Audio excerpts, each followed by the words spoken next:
every setback is part of a great plan that is moving them inexorably toward achieving the great success that is inevitable for them. We here were an example. When we started, we were just giving money to women to go and trade. Some 10,000, some 20, some 30, some 40, some 50. We're not asking for collateral, but they didn't have collateral. We're just trusting them that they are trustworthy. That whatever they say they will do, they will do. Initially it was okay, it was okay. But one day, I see all of them just connect together. All of them took money and they all locked up. Till tomorrow, they all locked up. Almost about 3 million. So we had to think quickly. What do we do? Because there was not that money. We gave out all our money. Are we not going to stop? Or one, do we even take police and start after them? We take them to court. Let's go that if we did all that, it will just take us away from the focus where God wants us to go. Serious. But we don't have money to continue with what we're doing. And God told us it's not about money. Can you do what I ask you to do? And so we just now face the way God wanted us to do it. And what happened? We just find ourselves coming out of that situation slowly. That today we can look back on that now and just laugh that it's one of the things that God wanted to use to teach us how not to go about this business that He has put in our hands, rather than see it as a setback. And we also see it as a cleansing process where God deliberately brought those in in order that they can go far from us. When they see us now, they run. You know what that means? That they will just see and they begin to hide. They don't want to come near us. Because they have a polluted character. And for us, it's a blessing now. In this game, looking back, it's a blessing that we learn those lessons at the very early stages. Imagine if they have all of us had been coming along and they are setting us up, The way we gave them almost 3 million, we could have given them 30 million. Yes, we could have given them 30 million. Even if not them, to some other people, because we have not learned a lesson that God wants us to learn. So when you fail and you have failed, it's not fail. Yes, it came to teach you a lesson. Learn the lesson. Pick up yourself, dust yourself, and do what? Face your journey. Don't let any failure stop you. Like I've said it before, we are going to Berigbe. We now have flat tire. Are you going to abandon the journey because we are not going to Berigbe because there's a flat tire? We must find a way of fixing that tire. Or if let's say we abandon the motor, park it there, enter another motor. We are where we are going. Your motor can't spoil for express for midnight. So if you not reply, no. First, the animal kicking the person. They will carry the motor go. So what do? Lock up the motor and leave the motor. When they break, you can come back and fix your car. So it's the same thing. So all those disappointments, they are not supposed to stop you. They are supposed to stop you long enough to be assessed that the way I'm coming now, is this the right way that will take me to my destination? You must never forget that your destination. That's what we call the dream.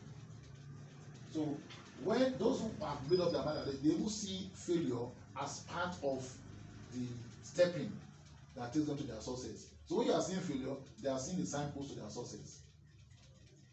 If your beliefs are positive enough, you will seek the valuable lesson in every setback or difficulty. Within every difficulty or obstacle, there's a seed of an equal or greater advantage or benefit. Napoleon Hill. With this kind of attitude, you benefit from everything that happens to you, positive or negative, as you move upward and toward achieving your major definite purpose in life. Look into the most difficult situations you are dealing with right now.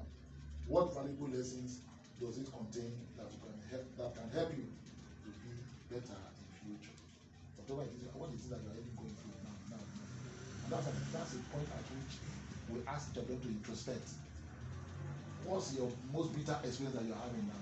What's your greatest disappointment you're having now? What's your greatest failure that you're experiencing right now? Now, what is this thing teaching you?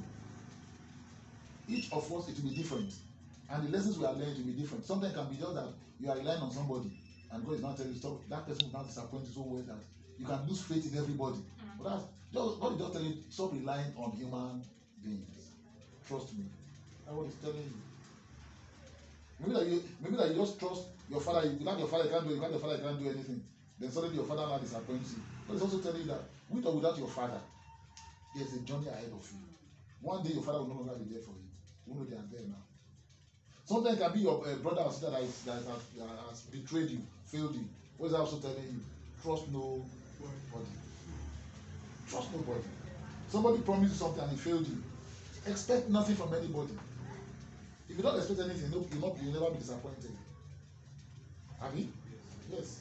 So those are, you ask for a lesson. So you could be a genius.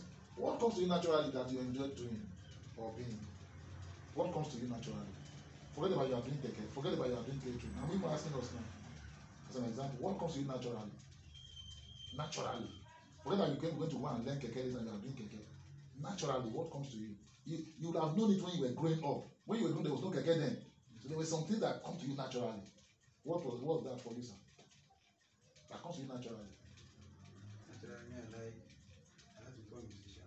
Sorry? I have to become a musician. Musician and dancer. Do you dance? I dance very well. Wow. Very, very well. Wow. Do you sing? You used to have a very bad voice, but now you sing well. Yeah. Well, I love dancing.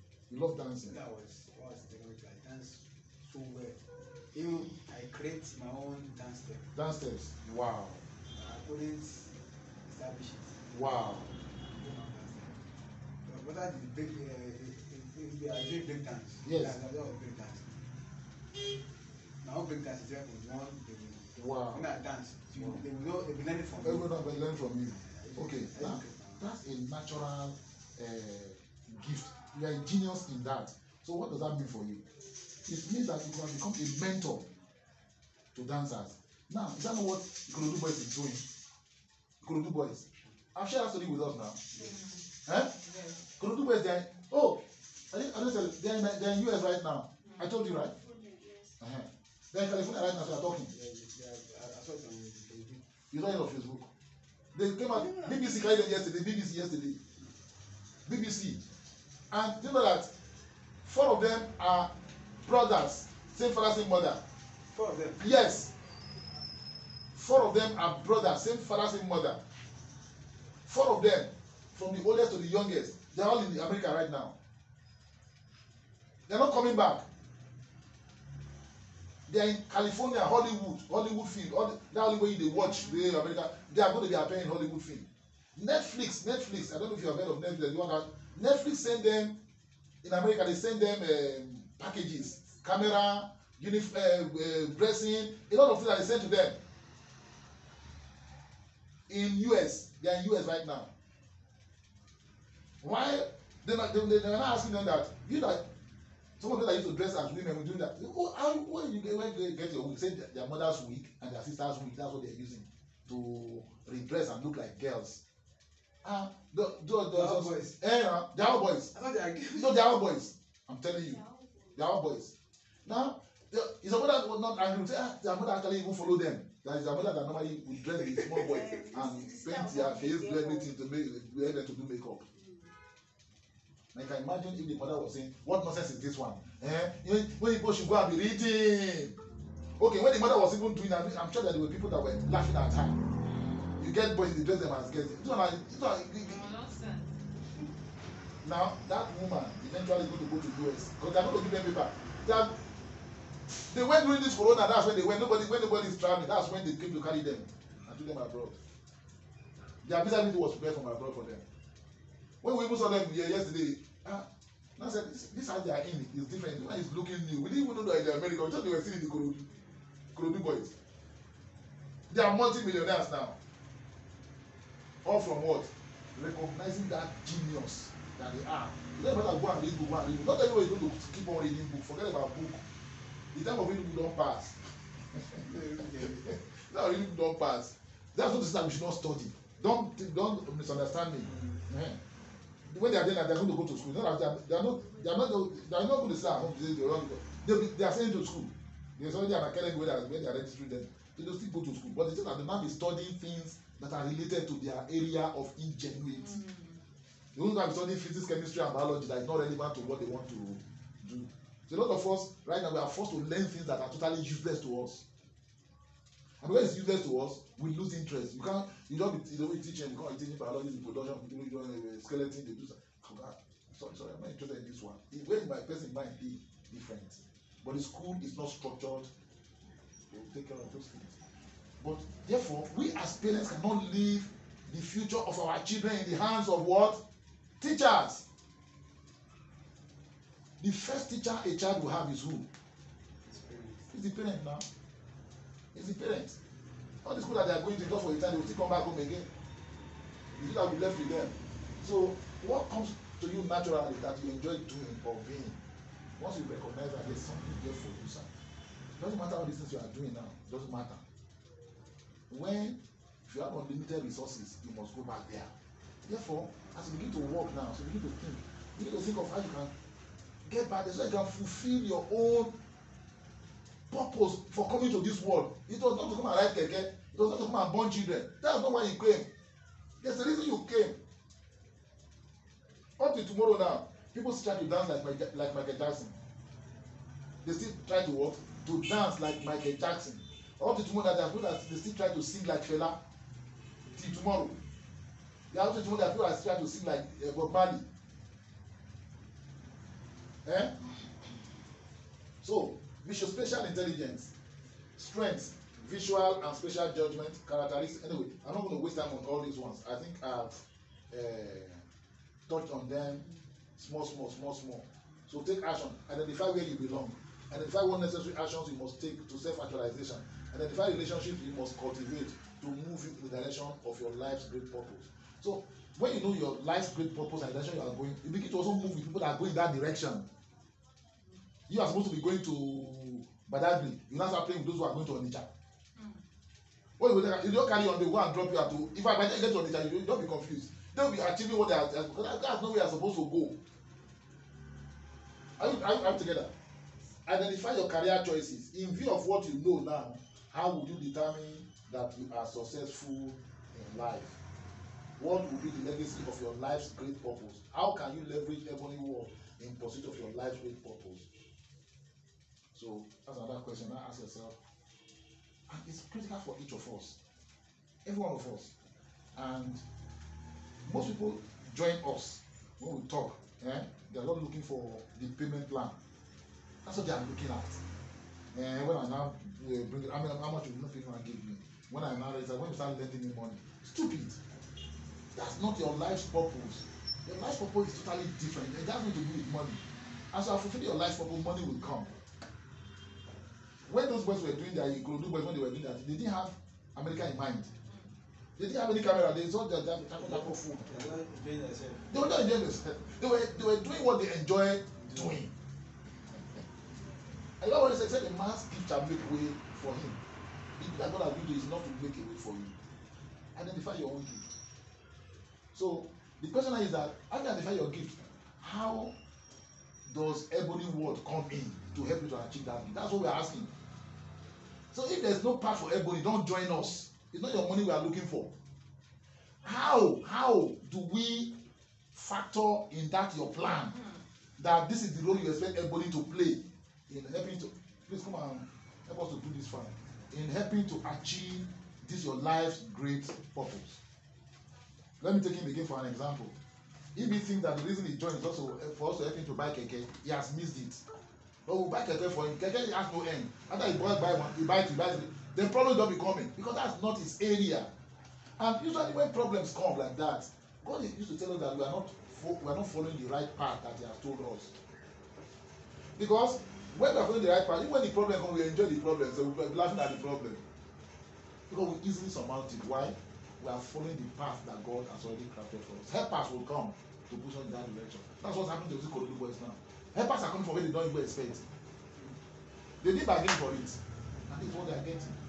How many of us have studied now? How many times we go embassy, they give us visa. We made first class. They don't give us visa to America. Then before they left, they don't give them green card. Before they left Nigeria, they don't give them green card. They don't give them green card. When we say we go America, go to slave for 10 years, 20 years, go to marry wife we're not supposed to marry, go marry husband we're not supposed to marry because we live for green card. These 4 children, 4 sons from the same woman. Wow, that was nice. Okay. Wow. That's multiple intelligences. So that's where we are starting. The reason I'm teaching this man is so that you already have an idea because you are the one that originated this concept for us. And I thank you for that. We have only just built on it. when you gave us that idea, you didn't have all this in mind. Abi? But in looking at that idea, you were the one that gave back to that idea. We are only just helping to nurture it. We are just helping to nurture it to become what? A reality. And if we do this one well, if we do it well, it's a money spinner for us. It's going to generate a lot of money for us. Oh, no, that is our coming. More ideas are coming. No, I say even this one Yes, alone. nah. This one alone is what I'm trying to say now is that money is never a problem. Okay. It is idea that we don't have that makes us to say we don't have money. Okay. If you have idea, there are things you can do. Are you with me now? And nobody is useless. When three of us come together, one can come with the idea, another person can do the fine tuning, another person can do the execution. Yeah. All of us have different gifts. As a team. Yes, as a team. As a team.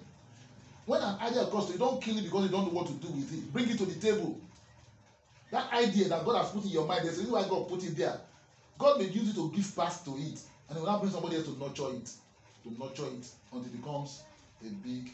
So one is not less important than another person. That's what I'm telling people. They're not hearing.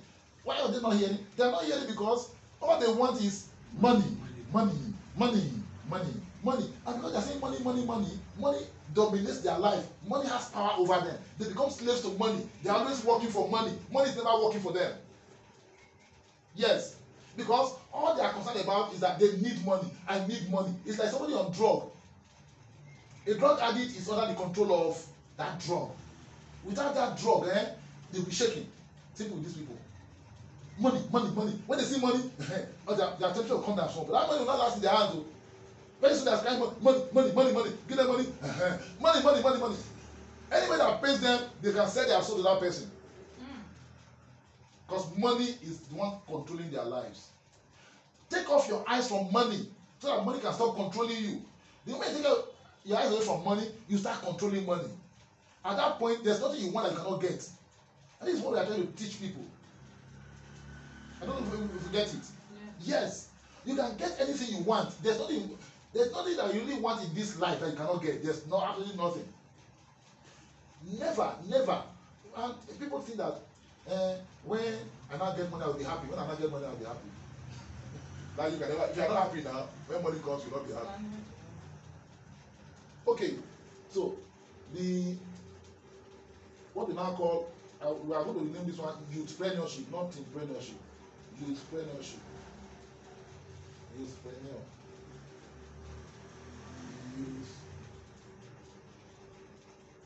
Youthpreneurship. Yes. That's what we're going to call it now. So that it can carry more people, more. It's not open to more people. Yes. Okay. Being presented by Ebony Ward, Youthpreneurship.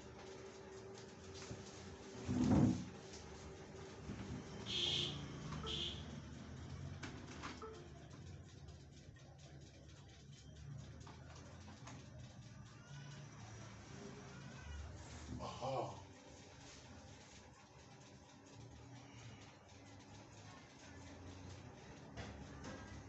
Entrepreneur. We now talk about the entrepreneurial age. We are now in the entrepreneurial age. I've missed something. There's a slide missing. We talked about the evolution. Okay, let's just we're in the entrepreneurial age. We have gone through the Stone Age. We have gone through the Agrarian Age. We have gone through the Industrial Age. We are in the midst of trying to exit the Information Age. We are exiting the Information Age and we are moving into the Entrepreneurial Age. Now, you can still imagine that we are exiting the Information Age and you yourself are not even there yet. The world is not even in the Information Age. What is that to say? Information technology has become an ordinary tool in our hands that we use to achieve those things we want to achieve. Unlike it being the main substance of what we do, it is given that everybody has an Android now. Yes or no? It's given. It's not an achievement that you have an Android. It's given that everybody has a laptop. There's nothing special about laptop anymore. So these have become tools. But for who? For the entrepreneur. Yes. Information It's at your fingertips. There's no information I want now that I can't get. Now before that person go dey like go dey cram things for inside your head. Google will solve it for you. There's nothing you want. There's no information you want. Google Assistant. Yes. You speak. Yes. He will give it to you. There's a book I wanted to put a pen down. Yes. Yes. Now I wanted to transfer that one. It's a dream Yes. and they come to and that's okay. DNSA Alagbare ni that is a mighty person. Yes. I want to write a novel about that. Do you understand? Yes. So I now go to Google. How can you transfer this Into writing. into writing? That is transfer in the English Yes. to Yoruba. Okay. So from there in interpret, do you understand? There you now say Alagbara Aye, Is it not Alagbara Ènìyàn. Is it Then that is my own that book I named that is there. I say a mighty person. A mighty person does not mean how old you are. Yes. Do you That's understand? a lágbára ayé. So now say Alagbara Aye, I say and so I'm not telling that. Awesome. Awesome. That's what I mean. Technology is not a tool in our hands.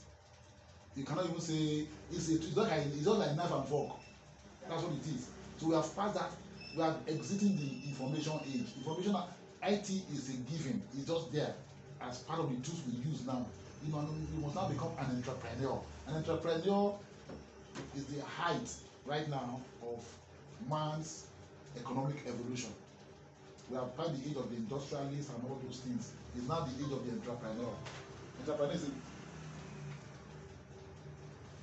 It needs financial intelligence, it needs leverage, networking, leadership, building. Okay, these are the table of contents. Okay, these are the things we're discussing.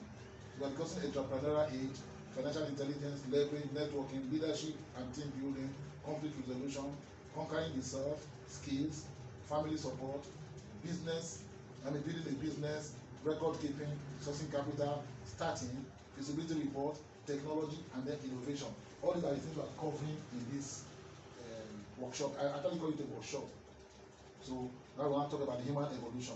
We talked about the prehistoric age, where man was just a beast, was not in the forest.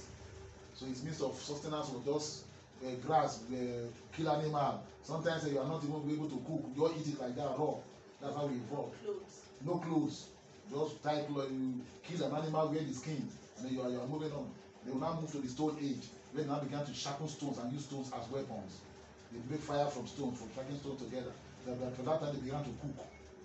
Yes. Then after that, they will now move to agricultural age. Agricultural was now, instead of now scavenging, they are now planting by themselves. So what they want to eat, they plant, they harvest, they eat, and so it moves. And then from that, they will now move to industrial age. We now began to use machines to do a lot of all this work. Rather than carry cutlass and hoe to be doing that, we can now begin to use tractor. Okay, that's the industrial age. From that point, we move to what? The information age, where the machines, in fact, new things are taking over the machines. The machines themselves are becoming obsolete. So we're not using robots to do a lot of things. Artificial intelligence. Yes. But we're also moving from there now to the entrepreneurial age. The entrepreneur is the one that looks at all these things. You want to tie them together. A machine can never become an entrepreneur. This is the current height of the evolution of mankind. The age of, that's what we have entered now. So if you are still leaving school and say I want to go and find a job, you are still living in an age that has passed. The way we do things, everything has changed. Everything has changed. I will let us to work more on this entrepreneurial Age. Yes. because me, I'm seeing some experience Yes. from my own house. Okay. I'm sure Yes, I'm seeing different. Okay. You know, you can't bring this topic and I look, okay, you will do this, colleagues do this. Yes. A man, that man is a lawyer, that is our neighbor. Yes. Now called me that. I saw and say, he said, man, do you notice that your children